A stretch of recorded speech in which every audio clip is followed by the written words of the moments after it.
Good afternoon viewers. ഇപ്പോൾ സമയം 2:30 market close ചെയ്യാൻ ഇനി 1 അവർ മാത്രമേ ഉള്ളൂ. സോ ഞാൻ രാവിലെ പറഞ്ഞ ചില സ്റ്റോക്കുകളിലൊക്കെ ഞാനിപ്പം പറയാൻ വിചാരിക്കുന്നത്. ഞാൻ രാവിലെ റെക്കമെൻഡ് അല്ല, I mean that I just mention the stock Voltas ഞാൻ പറയുന്ന സമയത്ത് 1316 ഇപ്പോൾ അത് ഓൾമോസ്റ്റ് 1376 ട്രേഡ് ചെയ്യുന്നത്. സോ ഇതൊക്കെ ഞാൻ പറയുന്നത് ഫ്യൂച്ചർ പ്രൈസാണ്. അതുപോലെ റിലയൻസും സ്ട്രോങ്ലി എനിക്കൊരു ബൈ റെക്കമെൻഡേഷൻ ആയിരുന്നു റിലയൻസിന് എനിക്ക് വ്യൂ ഉണ്ടായിരുന്നത്.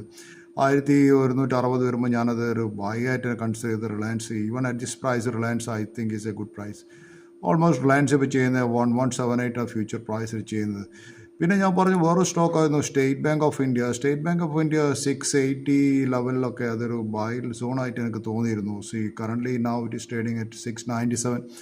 ഐ തിങ്ക് അതൊരു 700 വരെ ക്ലോസിങ്ങിൽ പോകുന്നത് ഞാൻ പ്രതീക്ഷിക്കുന്നത് ഈ സ്റ്റേറ്റ് ബാങ്ക് ഓഫ് ഇന്ത്യ. പിന്നെ ഞാൻ 2 ദിവസം മുമ്പ് പറഞ്ഞൊരു സ്റ്റോക്ക് ഓർമ്മയുണ്ടാവും, വരുൺ ബീവറേജസ് എന്ന സ്റ്റോക്ക്. വരുൺ ബീവറേജസ് ഒരു പെപ്സിയുടെ ബോട്ട്ലിംഗ് കമ്പനിയാണ്. സോ ഈ പെപ്സിയുടെ ഒരു പ്രശ്നം എന്ന് വെച്ചാൽ ഈ Pepsi company knows more about their competitors than about Pepsi itself.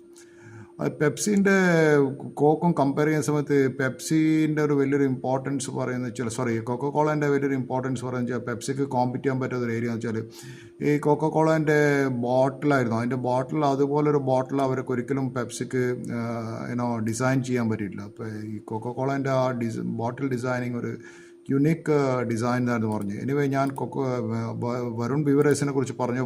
Varun ബീവറേഴ്സ് പെപ്സിൻ്റെ ബോട്ടിലേഴ്സാണ്. അവർ ഇപ്പം 422 എന്ന് വെച്ചാൽ ഓൾമോസ്റ്റ് 50 രൂപ ലോയിലാണ് 422 ഉള്ളത്.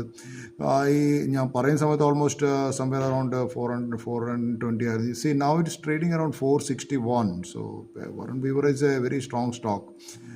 ഇത്രയുള്ള സ്റ്റോക്കുകളെ കുറിച്ച് വരുൺ ബീവറേജ് ഞാൻ 2 ദിവസം മുമ്പ് പറഞ്ഞു, അത് നല്ലൊരു ഫോൾ ചെയ്യുന്ന സമയത്ത് അതൊരു ബൈങ് സോണിലാന്നുള്ള കാര്യം. പിന്നെ ഇന്നത്തെ ചില സ്റ്റോക്കുകൾ ചെയ്ത് TCS ഇന്ന് വലിയ മൂവൊന്നും ചെയ്തില്ല. TCS ഓൾമോസ്റ്റ് ഇന്നത്തെ മെയിൻലി നിഫ്റ്റിക്ക് ഇത്ര വലിയ ഫോൾ ഉണ്ടാക്കിയ റിലയൻസും HDFC ബാങ്കാണ്. റിലയൻസും HDFC ബാങ്കും രാവിലെ കറക്ഷൻ ചെയ്തു. HDFC ബാങ്ക് 1748 ഓൾമോസ്റ്റ് 1704 ഫ്യൂച്ചർ പ്രൈസിലേക്ക് വന്നു കഴിഞ്ഞു. അതുപോലെ റിലയൻസും ഇന്നലെ ചെയ്തത് ഏകദേശം 1214 1215 ക്ലോസ് ചെയ്തിട്ട് ഇന്നിപ്പോൾ അത് 1160. അതിൻ്റെ റീസൺ എന്താണെന്ന് ഞാൻ എൻ്റെ പഴയ വീഡിയോയിൽ നിങ്ങളോട് പറഞ്ഞിട്ടുണ്ട്.